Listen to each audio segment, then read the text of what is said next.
తెలుగు జాతికి ఒక గుర్తింపు తెచ్చిన మహనీయుడి పేరు తీసేయటం, అలాగే 36 ఏళ్ళు కొన్ని లక్షల మందికి ఆ ఎన్టీఆర్ హెల్త్ యూనివర్సిటీ మీద మనం డిగ్రీలు ఇచ్చాం అధ్యక్ష. ఆ డిగ్రీలు మళ్ళీ వెళ్తే అక్కడ ఆ డిగ్రీలు ఎక్కడ కనపడకుండా ఆ యూనివర్సిటీ లేకపోతే మూసేసిన యూనివర్సిటీలో విలువ లేకుండా చేశారు. ఇన్నేళ్ళు చదువుకున్నారు అంటే రాబోయే భావితరాలకు కాకుండా జరిగినాటికి కూడా అపకారం చేశారు.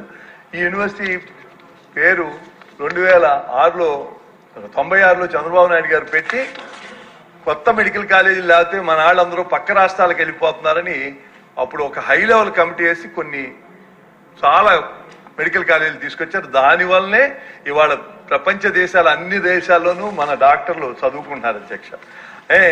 ఇందాక మూర్ఘత్వం అంటే ఎందుకు చెప్తానంటే నేను అడిగాను ఇదేంటి అని అడిగితే ఎవ్వరు ఇది సమర్థించలేదు. వాళ్ళు కూడా అది మరి మూర్ఘత్వంగా ఏమవుతుంది అధ్యక్ష అంటే ఇంపాసిబుల్ థింగ్స్ సాధించవచ్చని భతృహరి చెప్పారు. కుందేటికి కూడా కొమ్ము సాధించవచ్చు కానీ మూర్ఖుడు మనసు రంజింపలేవు అనడానికి జగన్మోహన్ రెడ్డి లివింగ్ ఎగ్జాంపుల్.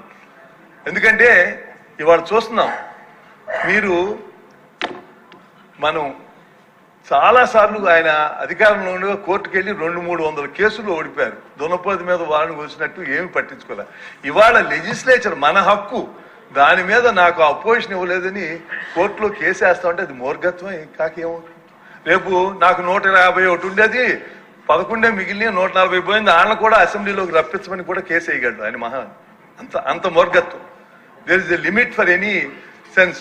5 ఏళ్ళు ఈ రాష్ట్రాన్ని వెనక్కి తీసుకెళ్ళిపోయి ఇవాళ రాష్ట్రం ప్రశాంతతగా ఉండి అందరూ గుండెల మీద చేసుకుని హాయిగా ఉంటే ఢిల్లీలో నిన్న మంచి బడ్జెట్ ఇచ్చి రాష్ట్రానికి ఒక మళ్ళా చంద్రబాబు నాయుడు గారి నాయకత్వంలో ఎన్డీఏ ప్రభుత్వం పట్టాలు ఎక్కిస్తుంది అనుకుంటే మళ్ళా వెళ్ళి అధికారంలో లేకపోయినా ఇక్కడ ఏదో జరుగుతుందని ఢిల్లీలో చేస్తాం ఏంటి అధ్యక్ష అంటే there is a limit for any చేస్తానికి. ఇంకా అధికారం పోయిన తర్వాత కూడా ఈ రాష్ట్రం మీద విషయం జరుగుతున్నాడు.